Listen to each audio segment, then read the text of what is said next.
Meditación significa estar en silencio delante de Él. Entonces uno encuentra que Dios te habla, y Dios te habla claro, pero con tantas cosas que hay ahora que ya no tenemos tiempo para meditar.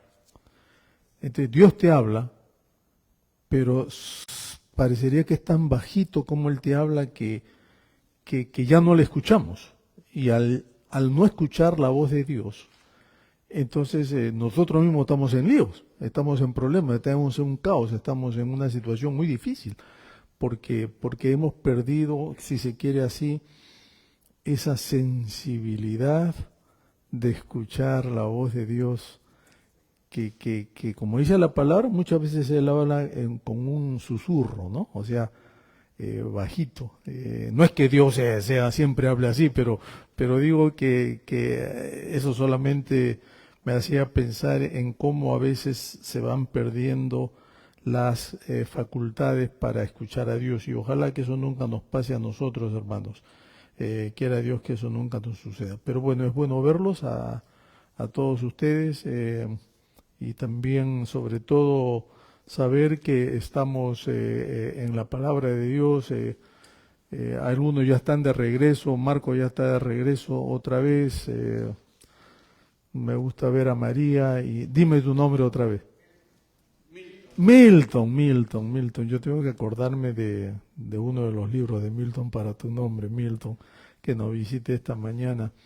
Pero gracias a Dios que están acá con nosotros. A Silvio, que no lo veíamos también por un par de domingos, me alegra verlo. Así que hoy, después del culto, está el tiempo de ir al bowling, ¿no? Entonces yo creo que eso va a ser muy, muy interesante. Ahí sí pueden gritar todo lo que quieran, ¿no es cierto? Ahí pueden hablar a voz en cuello. Yo quería, hermanos, en esta mañana tocar un tema que a mí me apasiona mucho. No, esta no va a ser una serie larga como la de Romanos, ¿verdad? Esta va a ser más bien varios sermones que tienen que ver con la presencia de Dios en la vida del creyente. Como digo, no voy a tomar un libro, pero voy a tomar sí algunos personajes de la Biblia que nos van a ayudar a entender cómo es este asunto de la presencia de Dios con nosotros. Y escogí para empezar Éxodo capítulo 33, porque me parece que es uno de los pasajes más a ver cómo lo pongo, más importantes sobre este tema, pero también más tristes por lo mismo que ya hemos dado lectura, y vamos a notar, ¿no es cierto?, por qué es así. Pero quizá para tener un poco de trasfondo, tenemos que remontarnos, hermanos, al tiempo cuando el pueblo de Israel está en el desierto. ¿Cuántos años transitó? 40 años. Un viaje que se puede hacer en días, aún hoy, es un viaje de días. Ellos tomaron 40 años, ¿verdad?, para llegar a la tierra prometida, como se dice, ¿no es cierto? En el capítulo 32, no vamos a leer el 32, pero para los que les gusta tomar nota o lo que sea, el capítulo 32 es importante, porque en el capítulo 32, entonces, el Señor había entregado obviamente la ley a Moisés. El pueblo estaba listo para continuar el viaje a la tierra prometida, pero tienen diríamos, un tropiezo grande, porque nos dice la palabra en el capítulo 32, versículos 7 en adelante, que cuando el pueblo estaba, si se quiere así, un poco cansado de vagar en el desierto, de caminar, como nosotros decimos, ¿verdad? El pueblo entonces no se le ocurrió mejor idea que hacerse otro Dios a quien seguir. O sea, uno puede decir, pero estamos todos locos acá, imagínense, ¿no? Dios les había demostrado al pueblo cómo Él los cuidaba, cómo Él estaba interesado en ellos. Dios le dio el pan, que es el maná, Dios le dio codornices, que era la carne, todos los días los alimentaba así en ese desierto. Pero el pueblo entonces se cansa de todo eso y deciden, dice el capítulo 32 de Éxodo, deciden hacer un becerro de oro, para adorarlo y seguirlo. Ahora, ¿por qué un becerro? ¿Verdad? Los otros pueblos que vivían en ese entorno, porque el pueblo de Israel no era el único, ¿verdad? Habían muchos otros pueblos, tenían distintos dioses y por alguna razón los dioses de esos pueblos de esa parte del desierto, cananeos, babilónicos, etcétera, etcétera, siempre tenían formas de animales. Llámese toros, llámese perros, llámese gatos, llámese siempre águilas, siempre era forma de animales. Esos eran los dioses que tenían ellos. Y el becerro era uno de los más, vamos a decir así, populares. Y entonces el pueblo de Israel decide hacer un dios de oro. Ahora, ¿de dónde sacan el oro? ¿Qué piensan ustedes? ¿De dónde lo sacaron? ¿No? De lo que ellos mismos tenían, de las joyas, de las prendas que tenían. Ahora, es curioso, ¿no? Es curioso, la gente no tiene problemas de dar sus tesoros cuando creen en algo o en alguien. Y cuánto oro habrían recolectado que hicieron un becerro enorme de oro para no solamente adorarlo, porque no era un adorno, adorarlo y tenerlo entonces como un nuevo seguidor que los iba a conducir por el desierto. Y dice el capítulo 32, el capítulo 32 es un capítulo muy interesante, ¿no es cierto? Pero aquí nosotros encontramos versículos 7 al 10, que cuando entonces ellos construyen este ídolo, Jehová le dice a Moisés, versículo 7, capítulo 32, anda, desciende, porque tu pueblo, el que sacaste de la tierra de Egipto, ¿qué cosa? Se ha corrompido. Pronto se han apartado del camino que yo les mandé. Se han hecho un becerro de fundición, lo han adorado, le han ofrecido sacrificios y han dicho, Israel, estos son tus dioses que te sacaron de la tierra de Egipto. Imagínense, Dios los había sacado y ahora ellos, el liderazgo del pueblo, le decía al resto del pueblo, miren, ellos son los que a ustedes los sacaron de Egipto, no ha sido Jehová de los ejércitos. Hermano, estamos solamente de unos 4 o 5 millones de personas que estaban en el desierto. No era un grupo de 100, 200, 300. Los estudiosos dicen que eran millones que habían salido. O sea, Moisés tuvo, bueno, por algo Moisés, como nos dice la palabra, entonces miren lo que dice, versículo 9, continuó diciendo Jehová a Moisés, yo he visto a este pueblo que por cierto es un pueblo muy terco. En otras versiones dicen, duro de cerviz. No, duro de cerviz. La cerviz es la cintura, ¿no? O antes llamaban los lomos, también se decía de esa manera. Ahora pues, miren el 10, queridos. Déjame que se encienda mi ira contra ellos y los consuma.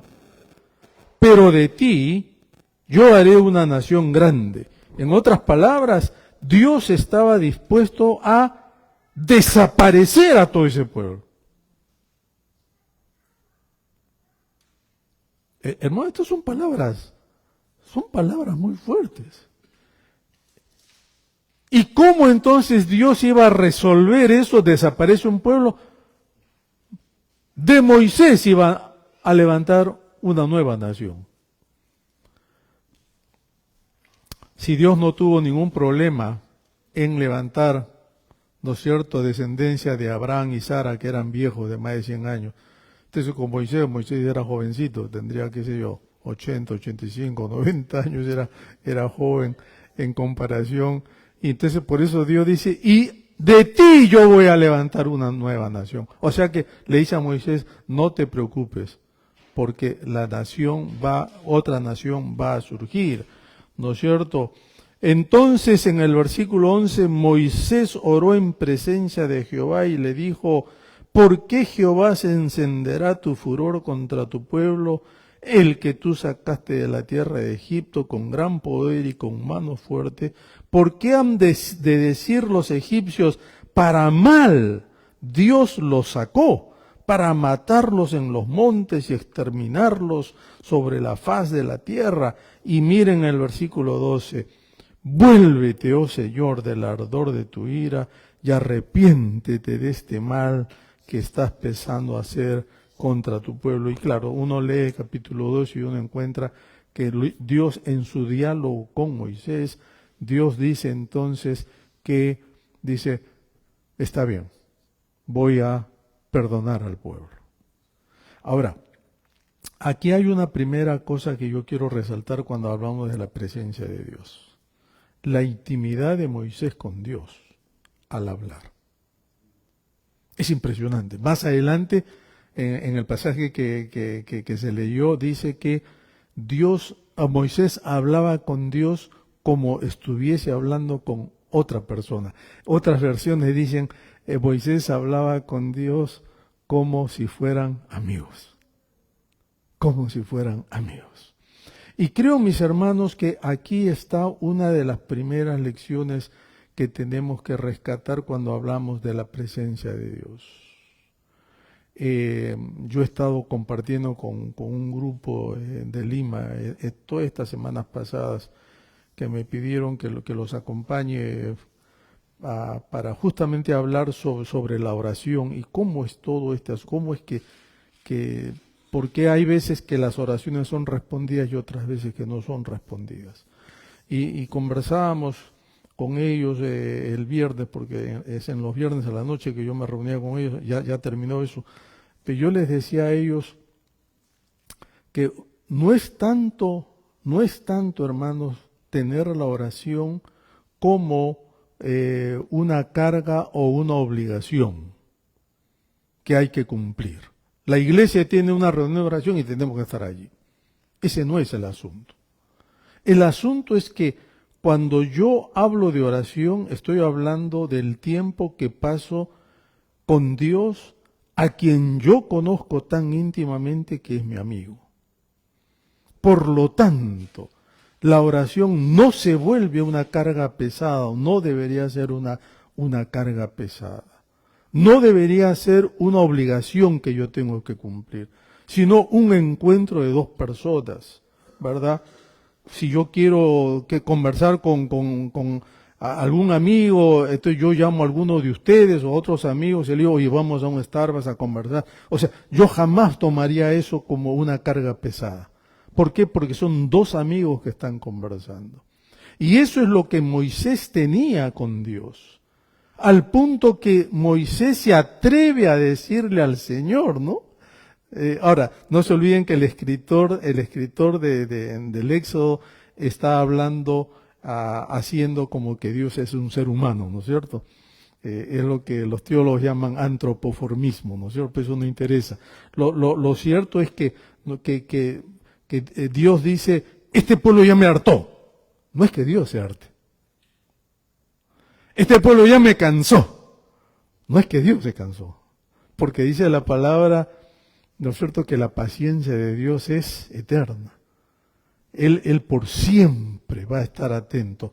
Pero lo que está tratando de decir el autor aquí es que el pueblo en verdad ya estaba de más. Y Dios reacciona como reaccionaría otro ser humano, sin que él sea ser humano. Por eso que Dios dice, Moisés, apártate de acá, dame la cancha libre, como se dice, ¿no? Que en este momento voy a desaparecer a todo este pueblo. Estás hablando de millones de personas. Obviamente Dios no iba a hacer eso.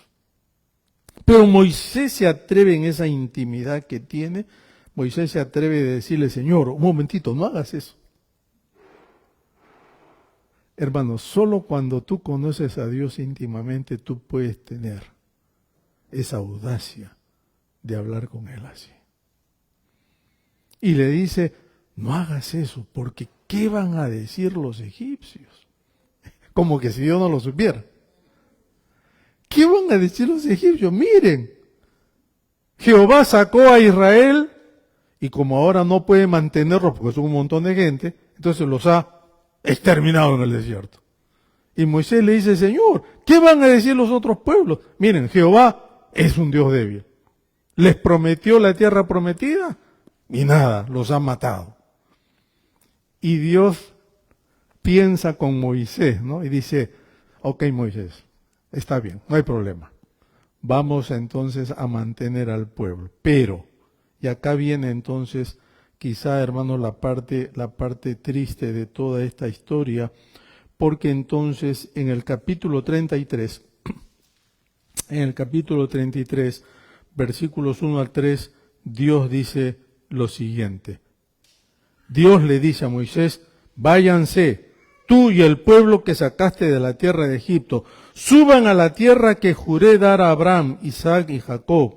A ellos les dije, les daré esta tierra a sus descendientes, la tierra prometida. Enviaré un ángel delante de ti para expulsar a los cananeos, a los amorreos, a los hititas, a los fereceos, los heveos y los jebuseos. Esos nombrecitos son de otros pueblos que vivían en el desierto, porque a veces nosotros podemos pensar que en el desierto no hay nadie.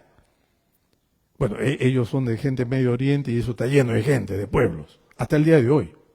Hasta el día de hoy tú vas a esos desiertos y están ahí los nómadas, que por miles de años han vivido como nómadas y seguirán viviendo. Y dice, para que suban a la tierra donde fluyen la leche y la miel. Pero acá viene la cosa terrible, versículo 3. Sin embargo, yo no los acompañaré, porque son un pueblo terco y rebelde. Si lo hiciera, seguramente los destruiría en el camino. Y es este versículo que a mí, en verdad, siempre me ha inquietado. La presencia de Dios con el pueblo. Que en este caso, Dios se la niega. Porque Dios le dice a Moisés, Moisés, no te preocupes, no voy a aniquilar al pueblo, no te preocupes, no les voy a quitar la promesa. Yo hice una promesa, la promesa de la tierra prometida. Por eso que el profeta dice, Dios no es hombre ni hijo de hombre, ¿para qué? Para que mienta. Lo que él ha dicho, ¿qué cosa? Lo ha de cumplir. Eso es lo que dice Dios.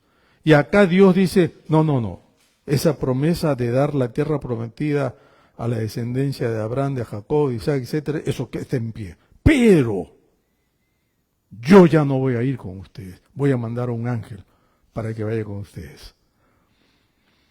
Y esto de acá, hermanos, quizá a nosotros a primera instancia quizá no nos puede llamar la atención. Pero para Moisés fue clarísimo que aquí había un cambio total en lo que acontecería al pueblo de Israel. Porque una cosa es que Dios vaya contigo, que su presencia te acompañe, y otra cosa es que sus bendiciones te acompañen.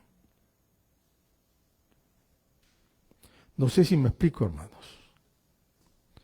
Una cosa es que tú vivas con las bendiciones de Dios y de las bendiciones de Dios. Y otra cosa es que tú vivas de la presencia y con la presencia de Dios en tu vida. Son dos cosas totalmente distintas. El sol sale para ¿quiénes? Para buenos y malos. Eso te incluye a ti, me incluye a mí, pero también incluye a cantidad de gente perversa. Gente malvada. Gente que para nosotros no debería vivir, existir. Pero Dios hace salir el sol para buenos y para malos. La lluvia cae para buenos y para malos. Dios bendice a buenos y a malos. Por eso que el salmista se rompía la cabeza diciendo, Señor, yo me mato literalmente hablando, para servirte, para alabarte, para bendecirte y todo lo demás. Pero el impío que reniega contra ti, que te niega a ti, que maldice tu nombre, a él le va mejor que a mí. ¿Cuál es el negocio? ¿Cuál es el negocio? Eso es lo que los amigos de Job le dicen, ¿no? Cuando Job pierde todo. Los amigos, flor de amigos que tenía Job, ¿no? Para que le dijeran, ¿no es cierto? Job, tú te has matado toda tu vida siendo un hombre justo. No se olviden que no solamente los amigos decían que él era justo, sino Dios mismo decía que Job era justo. Y los amigos le dicen, y mira ahora cómo estás, rascándote en un lugar de donde tiraban la basura, todas las llagas que cubría su cuerpo, sin esposa, sin hijos, sin familia, sin casa, sin animales, sin siervos, sin nada, él habiendo sido un multimillonario en su época. Y por eso que los amigos le decían, Job, ¿sabes lo que tenías que hacer tú ahora? Tienes que maldecir a Dios y morirte ahí mismo. Es impresionante, hermanos, que a veces cuando uno pierde de vista que la presencia de Dios es mejor que vivir de las bendiciones de Dios, uno puede caer en esa confusión. Anhelar las bendiciones, pero no anhelar la presencia en la vida. Creo que esto de acá es importantísimo que nosotros lo entendamos, porque en la palabra de Dios, en la presencia de Dios era, si se quiere así, lo que marcaba a una persona y lo que marcaba al pueblo de Israel. Moisés le dice eso, ¿no? Señor, ¿es tu presencia con tu pueblo lo que los otros pueblos miran? Miren ustedes, queridos, que cuando Abraham, ¿no es cierto?, estaba ¿cómo llamaríamos?, negociando y edificando todo ese pueblo que más adelante sería conocido como el pueblo de Israel. Inclusive los paganos le decían a Abraham que su vida era diferente porque Dios estaba con él. Génesis 21-22. El rey Abimelec, un rey pagano, habló a Abraham diciendo, Dios está contigo en todo lo que haces. Miren lo que le dice este rey pagano. Reconoce la mano de Dios en la vida de Abraham. Y le dice a Abraham, Dios está contigo en todo lo que haces. Un rey pagano. Cuando nosotros pensamos en Gedeón, allá en Jueces capítulo 6, versículo 12, se aparece un ángel a este juez de Israel y le dice, el Señor está contigo, hombre valiente y esforzado. Y Gedeón siempre pensó que era un tipo cobarde. Él mismo dijo, yo soy el más cobarde de la tierra. Pero se aparece un ángel y le dice, Gedeón, tú no eres cobarde. Tú eres un hombre valiente. ¿Por qué? Porque la presencia de Dios está contigo. Cuando nosotros pensamos en Isaías, a mí me encanta el profeta Isaías, capítulo 43, versículos 1 al 3, Isaías estaba medio deprimido, medio, ¿verdad?, down, como nosotros decimos, y Dios se le aparece y le dice que su presencia lo iba a acompañar. Y esta es una de las promesas más bonitas de la Biblia. Esta es una de las promesas que si ustedes tienen sus Biblias impresas, deberían rayarlas, subrayarlas, porque 43, Isaías 43, 1 al 3 dice, Isaías, no temas, porque yo te he redimido. Miren esto, te he llamado por tu nombre, eres mío. Cuando pases por las aguas, yo estaré contigo. Y cuando pases por los ríos, no te anegarán.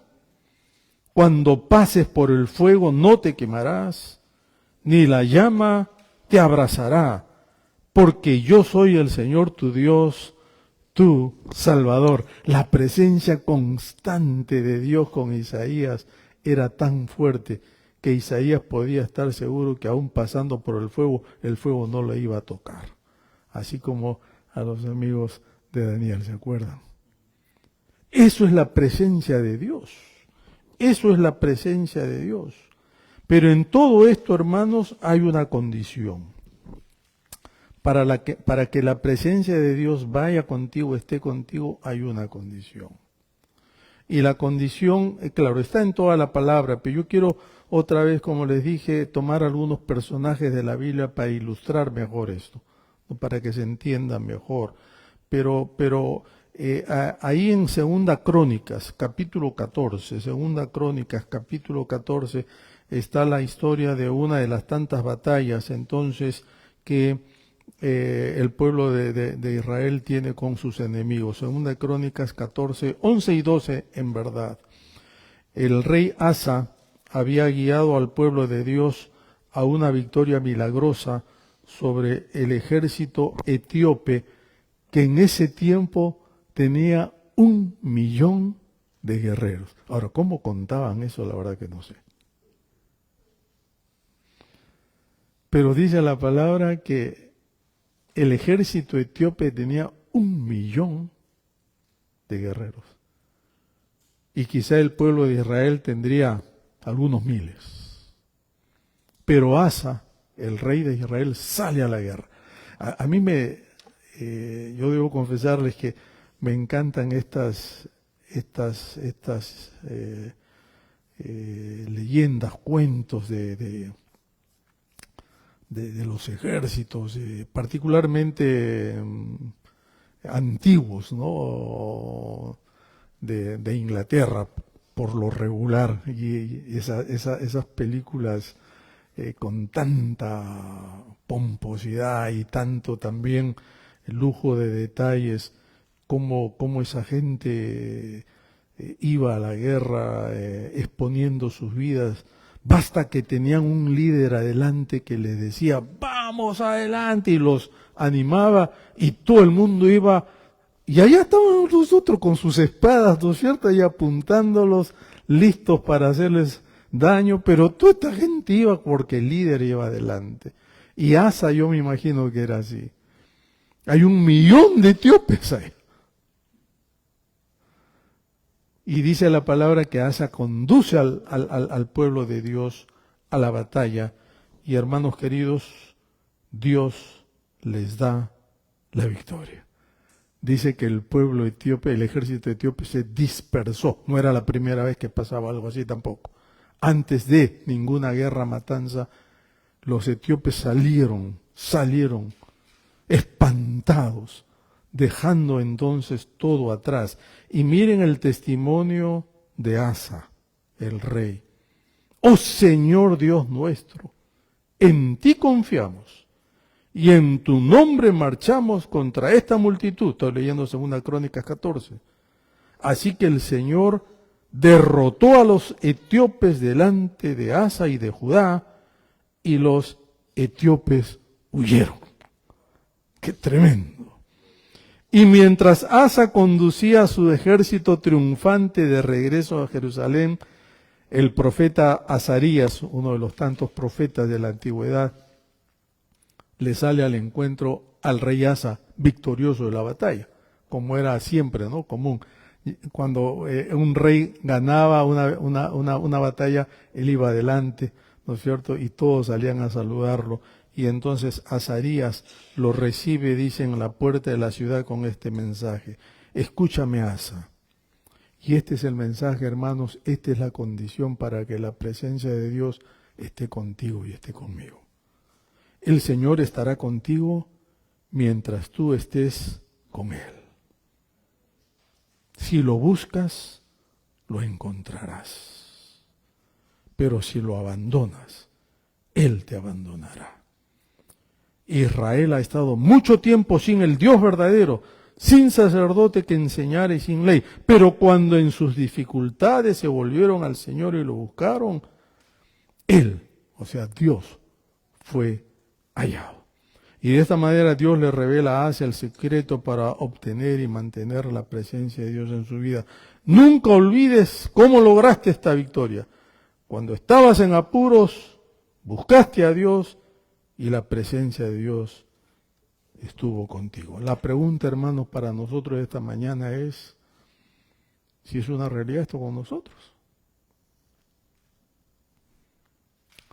Si la presencia de Dios nos acompaña porque nosotros estamos buscando a Dios. Pero lo último que quiero mencionar en esta mañana con relación a este pasaje de Éxodo 33 es el descanso de Dios.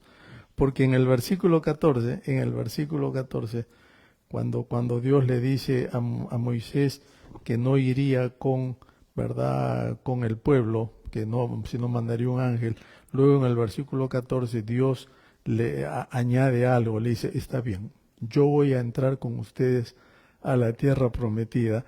Y miren lo que dice el versículo 14, mi presencia irá contigo y te daré, ¿qué cosa? Descanso. Descanso.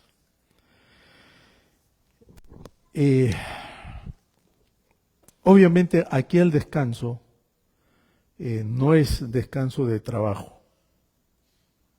O sea, tú estás cansado de trabajar todo el día, qué sé yo, y te sientas en el sofá a ver televisión y descansar un poco o dormir, lo que sea. Ese no es el descanso del cual habla aquí el Señor en Éxodo 33. Más bien, este descanso está muy relacionado con lo que el autor de Hebreos 3, versículos 18 y 19, dice, porque en Hebreos 3, 18 al 19, el autor entonces hace mención de la palabra reposo, que es la misma palabra que se usa acá, pero en otro contexto. Miren lo que dice entonces en el versículo 18 y 19. Quizá voy a leer del 16 para tener un poco más de contexto. 16, 3, 16 en adelante. ¿Quiénes fueron los que habiendo oído lo provocaron? Está hablando de Israel, ¿no? ¿No fueron todos los que salieron de Egipto por mano de Moisés? El autor de Hebreos está resumiendo la historia que nosotros estamos viendo ahora. Y miren versículo 17, ¿y con quiénes estuvo Dios disgustado 40 años? ¿No fue con los que pecaron, cuyos cuerpos cayeron en el desierto? Hebreos, el autor es uno de los escritores bíblicos que nos dice qué pasó con esa generación, dicho sea de paso. Toda esa generación se quedó en el desierto, murió en el desierto, ¿verdad? Y viene en el 18, ¿y a quienes juró que no entrarían en su reposo, sino a aquellos que desobedecieron? Acá hay otra clave más. Los que no entraron en el reposo de Dios fueron los que desobedecieron. Y miren el 19, y vemos que no pudieron entrar a causa de su incredulidad. Lo que acá el autor de Hebreos nos está entonces mencionando, que la desobediencia y la incredulidad son dos razones por las que el pueblo de Israel entonces no entró en el reposo que Dios les prometió. Luego que decidió no exterminarlos, sino llevarlos hasta la tierra prometida. Hermanos, la Biblia siempre hay que leerla con el Antiguo y el Nuevo Testamento, ¿no? De lo contrario, se pierden muchas cosas. Indudablemente para el pueblo de Israel el reposo que habla 3:14 de Éxodo se refiere no solamente a lo que llamamos nosotros estar apacibles, estar descansando de un día largo de trabajo, sino que se refiere a la paz, al sosiego que uno encuentra en lo que nosotros llamamos la paz, como la paz del alma. Porque la tierra prometida era eso, entrar a un lugar donde iban a disfrutar de las abundantes bendiciones de Dios. El autor de Hebreos toma esa ilustración para decir que la vida cristiana es igual que el peregrinaje que tuvo el pueblo de Israel por el desierto. Toda la carta de Hebreos es básicamente eso.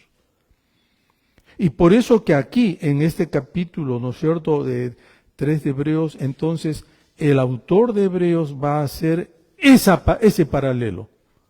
Va a decir, ¿se acuerda? No se olviden que el autor de Hebreos está escribiendo a judíos, por eso que la carta se llama Hebreos. Está escribiendo a judíos que estaban en el exilio, estaban sufriendo persecución, estaban sufriendo por el emperador, un poco lo que pasa ahora en nuestro contexto, hermanos, dicho sea de paso. Él está escribiendo en un contexto así de mucha turbulencia, de mucho movimiento social, ¿verdad?, y político de la Roma de ese entonces. Y el autor de Hebreos dice a estos hermanos, a estos creyentes, les dice, hermanos, no nos olvidemos que Dios prometió la tierra prometida al pueblo de Israel allá en el desierto, siempre y cuando ellos obedecieran y tuvieran fe. Como ellos no obedecieron ni tuvieron fe, no disfrutaron de la tierra prometida, de las bendiciones de Dios. Y ahora entonces el autor hace la comparación. De la misma manera, la iglesia en el día de hoy, los creyentes en el día de hoy, deben vivir en obediencia a Dios y deben vivir, ¿no es cierto?, en la esperanza de que un día estaremos nosotros disfrutando de todo esto. Yo no creo que este pasaje tenga que ver con la salvación, si se pierde o no, porque no habla, el autor de Hebreos no dice nada que eso, lo mismo, no dice nada Hebreos que los que un día entregaron sus vidas a Cristo y desobedecieron al Señor se van a ir al infierno, perdieron su salvación. Este pasaje no habla nada de eso. Pero lo que sí habla este pasaje, hermanos, es que si vivimos en desobediencia y en falta de fe, nos perdemos todas las bendiciones de Dios. Ese reposo del cual tanto Éxodo como Hebreos hablan. Y la gran pregunta para nosotros es, ¿estamos viviendo el reposo del Señor? Y ese reposo otra vez significa disfrutar de lo que Él quiere hacer con nosotros, bendecir nuestras vidas y sobre todo, hermanos, darnos, ¿no es cierto?, la capacidad para vivir en su presencia, delante de su presencia. Yo quisiera que oremos. Me parece que en tiempos como los que nosotros vivimos, hay mucha gente que tiene lo que llamaríamos nosotros, hermanos, confusión, y hay muchos creyentes orando al Señor por la situación en la que están viviendo, de lo que llamaríamos desasosiego, más que nada desconfianza, temor sobre todo, ¿verdad? Y yo quisiera que en esta mañana nos acerquemos al Señor y le digamos dos cosas. Lo primero, si quizá tú eres consciente que no estás caminando en obediencia con el Señor, le diga, Señor, aquí estoy, perdóname.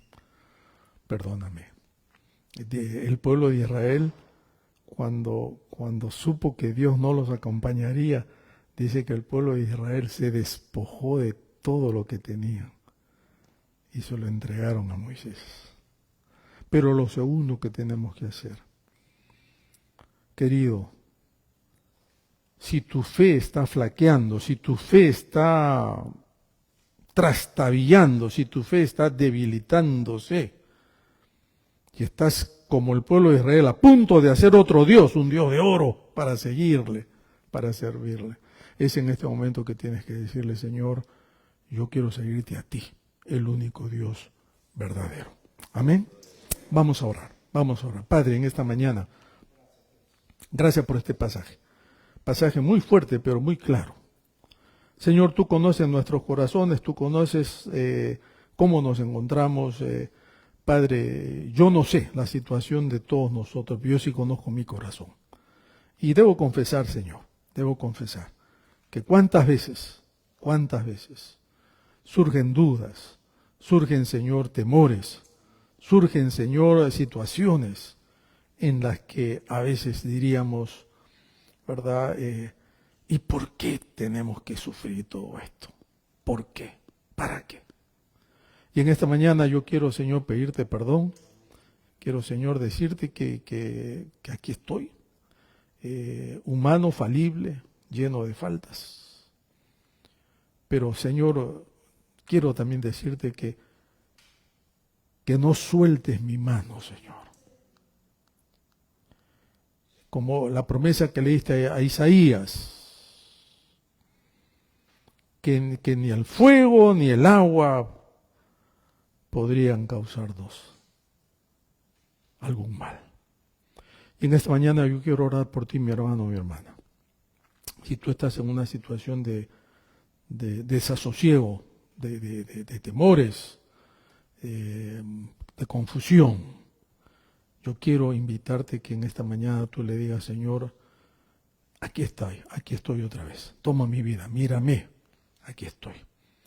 Si quieres que ore por ti, pon tu mano en alto donde estás. Voy a orar por ti. Dios te bendiga, Dios te bendiga, Dios te bendiga. Si alguien más quiere que oremos, estoy listo para orar por ti o después de esta reunión. Pon tu mano en alto donde estás. Y vamos, Dios te bendiga, Dios te bendiga. Amén. Vamos a orar al Señor. Padre, gracias por esta palabra. Gracias, Señor. Tú has visto estas manos levantadas y yo te ruego ahora, Señor, que tú bendigas estas vidas de una manera muy personal. Que, Señor amado, estas vidas puedan ser transformadas, que la paz tuya, el reposo tuyo, como hemos visto acá, los llene y que sigan siendo, Señor, de bendición para otros. En el nombre de Cristo oramos. Amén. Terminando el culto, me quedo con las personas que levantaron la mano, ¿sí? Entonces vamos ahora, Carlitos, por favor, a levantar las ofrendas. Algunos anuncios, hermanos, antes de despedirnos. Ya lo dijimos, el bowling es ahora, terminando nomás el servicio. Por favor, sigan a Paolo y a Ricky.